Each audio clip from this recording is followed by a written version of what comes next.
सभी भक्तजनों को मेरा निमन प्रणाम। राम राम, जय श्री कृष्णा। पूनम सिहा की दुनिया में आप सभी का बहुत बहुत स्वागत है। श्रीमद् भगवत गीता के 9वें अध्याय का महात्म्य। महादेव जी कहते हैं, पार्वती, अब मैं आदर पूर्वक 9वें अध्याय के महात्म्य का वर्णन करूंगा। तुम स्थिर होकर सुनो। नर्मदा के तट पर माहिष्मती नाम की एक नगरी है। वहाँ माधव नाम के एक ब्राह्मण रहते थे, जो वेद वेदांगों के तत्वज्ञ और समय समय पर आने वाले अतिथियों के प्रेमी थे। उन्होंने विद्या के द्वारा बहुत सा धन कमाकर एक महान यज्ञ का अनुष्ठान किया। जब उनके शरीर की पूजा महान यज्ञ का अनुष्ठान आरंभ किया, उस यज्ञ में बलि देने के लिए एक बकरा मंगाया गया। जब उसके शरीर की पूजा हो गई, तब सबको आश्चर्य में डालते हुए उस बकरे ने हंसकर उच्च स्वर में कहा, ब्राह्मण, इन बहुत से यज्ञों द्वारा क्या लाभ है? इनका फल तो नष्ट हो जाने वाला है, तथा ये जन्म, जरा और मृत्यु के भी कारण हैं। यह सब करने पर भी मेरी जो वर्तमान दशा है, इसे देख लो। बकरे के इस अत्यंत कौतूहलजनक वचन को सुनकर यज्ञ मंडप में रहने वाले सभी लोग बहुत ही विस्मित हुए। तब वे यजमान ब्राह्मण हाथ जोड़कर अपलक नेत्रों से देखते हुए बकरे को प्रणाम करके श्रद्धा और आदर के साथ पूछने लगे। ब्राह्मण बोले, आप किस जाति के थे? आपका स्वभाव और आचरण कैसा था? तथा किस कर्म से आपको बकरे की योनि प्राप्त हुई? यह सब मुझे बताइए। बकरा बोला, ब्राह्मण, मैं पूर्व जन्म में ब्राह्मणों के अत्यंत निर्मल कुल में उत्पन्न हुआ था। समस्त यज्ञों का अनुष्ठान करने वाला और वेद विद्या में प्रवीण था। एक दिन मेरी स्त्री ने भगवती दुर्गा की भक्ति से विनम्र होकर अपने बालक के रोग की शांति के लिए बलि देने के निमित्त मुझसे एक बकरा मांगा। तत्पश्चात जब चंडिका के मंदिर में वह बकरा मारा जाने लगा, उस समय उसकी माता ने मुझे शाप दिया, ओ ब्राह्मणों में नीच पापी, तू मेरा बच्चे का वध करना चाहता है, इसलिए तू भी बकरे की योनि में जन्म लेगा। द्विजश्रेष्ठ, तब कालवश मृत्यु को प्राप्त होकर मैं बकरा हुआ। यद्यपि मैं पशु योनि में पड़ा हुआ हूँ, तो भी मुझे अपने पूर्व जन्मों का स्मरण बना हुआ है। ब्राह्मण, यदि आपको सुनने की उत्कंठा हो, तो मैं एक और भी आश्चर्य की बात बताता हूँ। कुरुक्षेत्र नाम का एक नगर है, जो मोक्ष प्रदान करने वाला है। वहाँ चंद्र शर्मा नाम एक सूर्यवंशी राजा राज्य करते थे। एक समय जबकि सूर्य ग्रहण लगा था, राजा ने बड़ी श्रद्धा के साथ काल पुरुष का दान करने की तैयारी की। उन्होंने वेद वेदांगों के पारगामी एक विद्वान ब्राह्मण को बुलाया और पुरोहित के साथ वे तीर्थ के पावन जल से स्नान करने को चले। तीर्थ के पास पहुंचकर राजा ने स्नान किया और 2 वस्त्र धारण किए। फिर पवित्र और प्रसन्नचित होकर उन्होंने श्वेत चंदन लगाया और बगल में खड़े हुए पुरोहित का हाथ पकड़कर तत्कालोचित मनुष्य से घिरे हुए अपने स्थान पर लौट आए। आने पर राजा ने यथोचित विधि से भक्ति पूर्वक ब्राह्मण को काल पुरुष का दान किया। तब काल पुरुष का हृदय चीरकर उसमें से एक पापात्मा चंडाल प्रकट हुआ। फिर थोड़ी देर बाद निंदा भी चांडाली का रूप धारण करके काल पुरुष के शरीर से निकली और ब्राह्मण के पास आ गई। इस प्रकार चांडालों की वह जोड़ी आंखें लाल किए निकली और ब्राह्मण के शरीर में हठात प्रवेश करने लगी। ब्राह्मण मन ही मन गीता के 9वें अध्याय का जप करते थे और राजा चुपचाप यह सब कौतुक देखने लगे। ब्राह्मण के अंतःकरण में भगवान गोविंद शयन करते थे, वे उन्हीं का ध्यान करने लगे। ब्राह्मण ने जब गीता के 9वें अध्याय का जप करते हुए अपने आश्रयभूत भगवान का ध्यान किया, उस समय गीता के अक्षरों में प्रकट हुए विष्णु दूतों द्वारा पीड़ित होकर वे दोनों चांडाल भाग गए। उनका उद्योग निष्फल हो गया। इस प्रकार इस घटना को प्रत्यक्ष देखकर राजा के नेत्र आश्चर्य से चकित हो उठे। उन्होंने ब्राह्मण से पूछा, विप्रवर, इस महाभयंकर आपत्ति को आपने कैसे पार किया? आप किस मंत्र का जप तथा किस देवता का स्मरण कर रहे थे? वह पुरुष तथा वह स्त्री कौन थी? वे दोनों कैसे उपस्थित हुए? फिर वे शांत कैसे हो गए? यह सब मुझे बतलाइए। ब्राह्मण ने कहा, राजन, चंडाल का रूप धारण करके भयंकर पाप से प्रकट हुआ था। वह स्त्री निंदा की साक्षात मूर्ति थी। मैं इन दोनों को ऐसा ही समझता हूँ। उस समय मैं गीता के 9वें अध्याय के मंत्रों की माला जपता था। उसी का महात्म्य है कि सारा संकट दूर हो गया। महीपते, मैं नित्य ही गीता के 9वें अध्याय का जप करता हूँ। उसी के प्रभाव से प्रतिग्रह जनित आपत्ति को पार हो सका हूँ। यह सुनकर राजा ने उसी ब्राह्मण से गीता के 9वें अध्याय का अभ्यास किया। फिर वे दोनों ही परम शांति मोक्ष को प्राप्त हो गए। यह कथा सुनकर ब्राह्मण ने बकरे को बंधन से मुक्त कर दिया और गीता के 9वें अध्याय के अभ्यास से परम गति को प्राप्त किया। ओम श्री परमात्मने नमः। 9वां अध्याय।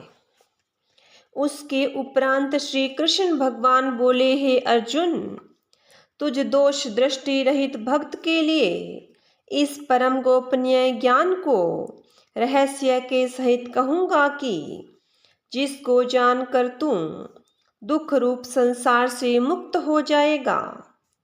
यह ज्ञान सब विद्याओं का राजा तथा सब गोपनियों का भी राजा एवं अति पवित्र, उत्तम, प्रत्यक्ष फल वाला और धर्मयुक्त है। साधन करने को बड़ा सुगम और अविनाशी है। हे परंतप, इस तत्व ज्ञान रूप धर्म में श्रद्धा रहित पुरुष मेरे को न प्राप्त होकर मृत्यु रूप संसार चक्र में भ्रमण करते हैं। हे अर्जुन, मुझ सच्चिदानंद घन परमात्मा से यह सब जगत जल से बर्फ के सदृश्य परिपूर्ण है और सब भूत मेरे अंतर्गत संकल्प के आधार स्थित हैं। इसलिए वास्तव में मैं उनमें स्थित नहीं हूँ और वे सब भूत मेरे में स्थित नहीं हैं, किंतु मेरी योग माया और प्रभाव को देख कि भूतों का धारण पोषण करने वाला और भूतों को उत्पन्न करने वाला भी मेरा आत्मा वास्तव में भूतों में स्थित नहीं है। क्योंकि जैसे आकाश से उत्पन्न हुआ सर्वत्र विचरने वाला महान वायु सदा ही आकाश में स्थित है, वैसे ही मेरे संकल्प द्वारा उत्पत्ति वाले होने से संपूर्ण भूत मेरे में स्थित है, ऐसा जान। हे अर्जुन, कल्प के अंत में सब भूत मेरी प्रकृति को प्राप्त होते हैं, अर्थात प्रकृति में लय होते हैं, और कल्प के आदि में उनको मैं फिर रचता हूँ। कैसे कि अपनी त्रिगुणमयी माया को अंगीकार करके स्वभाव के वश में प्रतंत्र हुए इस संपूर्ण भूत समुदाय को बारंबार उनके कर्मों के अनुसार रचता हूँ। हे अर्जुन, उन कर्मों में आसक्ति रहित और उदासीन के सदृश्य स्थित हुए मुझ परमात्मा को वे कर्म नहीं बांधते। हे अर्जुन, मुझ अधिष्ठाता के साकाश से यह मेरी माया चराचर सर सहित सर्व जगत को रचती है, और इस ऊपर कहे हुए हेतु से ही यह संसार आवागमन रूप चक्र में घूमता है। ऐसा होने पर भी संपूर्ण भूतों के महान ईश्वर रूप मेरे परम भाव को न जानने वाले मूढ़ लोग मनुष्य का शरीर धारण करने वाले मुझ परमात्मा को तुच्छ समझते हैं, अर्थात अपनी योग माया से संसार के उद्धार के लिए मनुष्य रूप में विचरते हुए को साधारण मनुष्य मानते हैं, जो कि वृथा आशा, वृथा कर्म, वृथा ज्ञान वाले अज्ञानी जन राक्षसों के और असुरों के जैसे मोहित करने वाले तामसी स्वभाव को ही धारण किए हुए हैं। परंतु हे कुंती पुत्र, दैवी प्रकृति के आश्रित हुए जो महात्मा जन हैं, वे तो मेरे को ही सब भूतों का सनातन कारण और नाश रहित अक्षर स्वरूप जानकर अनन्य मन से युक्त हुए निरंतर भजते हैं। वे दृढ़ निश्चय वाले भक्तजन निरंतर मेरे नाम और गुणों का कीर्तन करते हुए तथा मेरी प्राप्ति के लिए यत्न करते हुए और मेरे को बारंबार प्रणाम करते हुए सदा मेरे ध्यान से युक्त हुए अनन्य भक्ति से मुझे उपासते हैं। उनमें कोई तो मुझ विराट स्वरूप परमात्मा को ज्ञान यज्ञ के द्वारा पूजन करते हुए एकत्व भाव से, अर्थात जो कुछ है सब वासुदेव ही है, इस भाव से उपासते हैं, और दूसरे पृथकत्व भाव से, अर्थात स्वामी सेवक भाव से, और कोई बहुत प्रकार से भी उपासते हैं, क्योंकि क्रतु अर्थात श्रोत कर्म मैं हूँ, यज्ञ अर्थात पंच महायज्ञ आदिक स्मार्त कर्म मैं हूँ, स्वधा अर्थात पितरों के निमित्त दिया जाने वाला अन्न मैं हूँ, औषधि अर्थात सब वनस्पतियाँ मैं हूँ, एवं मंत्र मैं हूँ, घृत मैं हूँ, अग्नि मैं हूँ, और हवन रूप क्रिया भी मैं ही हूँ। हे अर्जुन, मैं ही इस संपूर्ण जगत का धाता अर्थात धारण पोषण करने वाला एवं कर्मों के फल को देने वाला तथा पिता, माता और पितामह हूँ, और जानने योग्य पवित्र ओंकार तथा ऋग्वेद, सामवेद और यजुर्वेद भी मैं ही हूँ।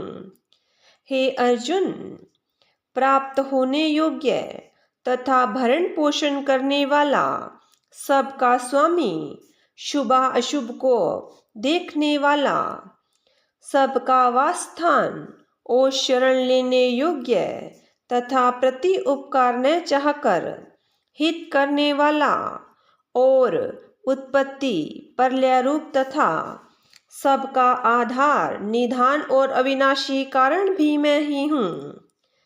मैं ही सूर्य रूप हुआ तपता हूँ तथा वर्षा को आकर्षण करता हूँ तथा बरसाता हूँ। और हे अर्जुन, मैं ही अमृत और मृत्यु एवं सत और असत भी सब कुछ मैं ही हूँ। परंतु जो तीनों वेदों में विधान किए हुए सकाम कर्मों को करने वाले और सोमरस को पीने वाले एवं पापों से पवित्र हुए पुरुष मेरे को यज्ञों द्वारा पूजकर स्वर्ग की प्राप्ति को चाहते हैं, वे पुरुष अपने पुण्यों के फल रूप इंद्रलोक को प्राप्त होकर स्वर्ग में दिव्य देवताओं के भोगों को भोगते हैं। वे उस विशाल स्वर्गलोक को भोगकर पुण्य क्षीण होने पर मृत्युलोक को प्राप्त होते हैं। इस प्रकार स्वर्ग के साधन रूप तीनों वेदों में कहे हुए सकाम करण के शरण हुए और भोगों की कामना वाले पुरुष बारंबार जाने आने को प्राप्त होते हैं, अर्थात पुण्य के प्रभाव से स्वर्ग में जाते हैं और पुण्य के क्षीण होने से मृत्युलोक में आते हैं। जो अनन्य भाव से मेरे में स्थित हुए भक्तजन मुझ परमेश्वर को निरंतर चिंतन करते हुए निष्काम भाव से भजते हैं, उन नित्य एक ही भाव से मेरे में स्थिति वाले पुरुषों को योगक्षेम मैं समय प्राप्त कर देता हूँ।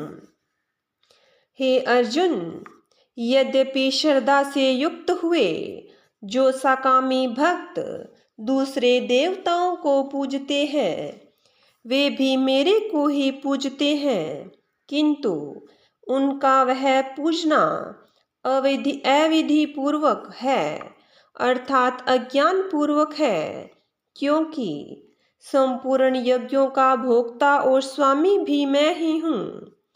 परंतु वे मुझ अधीय यज्ञ स्वरूप परमेश्वर को तत्व से नहीं जानते हैं, इसी से गिरते हैं, अर्थात पुनर्जन्म को प्राप्त होते हैं। कारण यह नियम है कि देवताओं को पूजने वाले देवताओं को प्राप्त होते हैं, पितरों को पूजने वाले पितरों को प्राप्त होते हैं, भूतों को पूजने वाले भूतों को प्राप्त होते हैं और मेरे भक्त मेरे को ही प्राप्त होते हैं।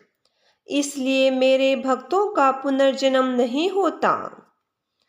हे अर्जुन, मेरे पूजन में यह सुगमता भी है कि पत्र, पुष्प, फल, जल इत्यादि जो कोई भक्त मेरे लिए प्रेम से अर्पण करता है, उस शुद्ध बुद्धि निष्काम प्रेमी भक्त का प्रेम पूर्वक अर्पण किया हुआ वह पत्र, पुष्प आदिक मैं सगुण रूप से प्रकट होकर प्रीति सहित खाता हूँ।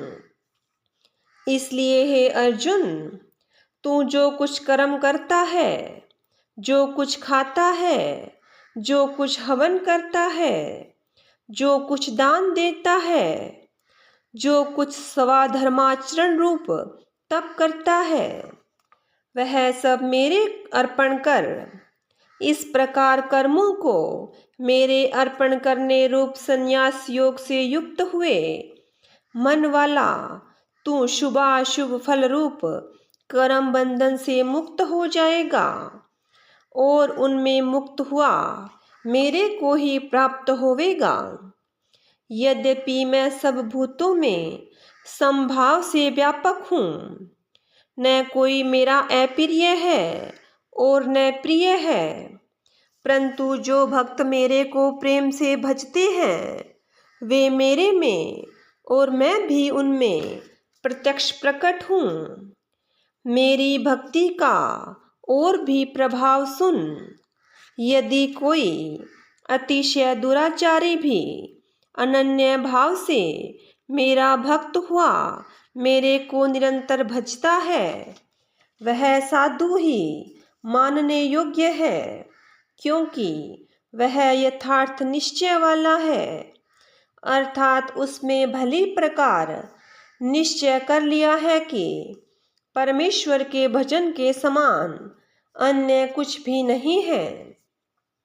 इसलिए वह शीघ्र ही धर्मात्मा हो जाता है और सदा रहने वाली परम शांति को प्राप्त होता है।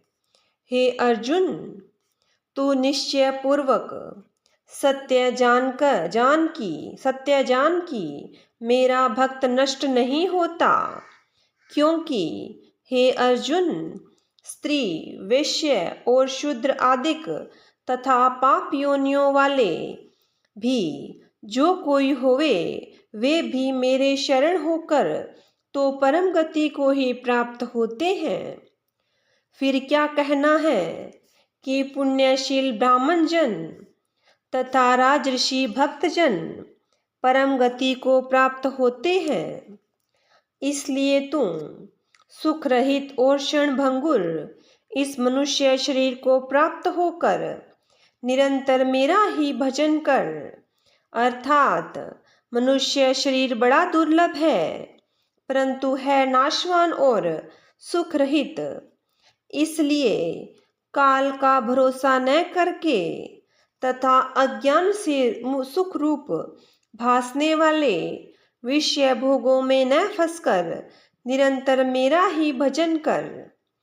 केवल मुझ सच्चिदानंद घन वासुदेव परमात्मा में ही अनन्य प्रेम से नित्य निरंतर अचल मन वाला हो और मुझ परमेश्वर को ही श्रद्धा प्रेम सहित निष्काम भाव से नाम, गुण और प्रभाव के श्रवण, कीर्तन, मनन और पठन पाठन द्वारा निरंतर भजने वाला हो तथा मुझ शंख, चक्र, गदा, पद्म और किरीट, कुंडल आदि भूषणों से युक्त पीतांबर, वनमाला और कौस्तुभ मणिधारी विष्णु का मन, वाणी और शरीर के द्वारा सर्वस्व अर्पण करके अतिशय श्रद्धा, भक्ति और प्रेम से विहलता पूर्वक पूजन करने वाला हो और मुझ सर्वशक्तिमान, विभूति, बल, ऐश्वर्य, माधुर्य, गंभीरता, उदारता, वात्सल्य और सुहृदता आदि गुणों से संपन्न सबके आश्रय रूप वासुदेव को विनय भाव पूर्वक भक्ति सहित साष्टांग दंडवत प्रणाम कर इस प्रकार मेरे शरण हुआ, तू आत्मा को मेरे में एक ही भाव करके मेरे को ही प्राप्त होवेगा। इति श्रीमद् भगवत गीता रूपी उपनिषद एवं ब्रह्म विद्या तथा योग शास्त्र विषयक श्री कृष्ण और अर्जुन के संवाद में राज विद्या राजगुह्य योग नामक 9वां अध्याय। बोलिए विष्णु भगवान की जय हो। बोलिए कृष्ण भगवान की जय हो।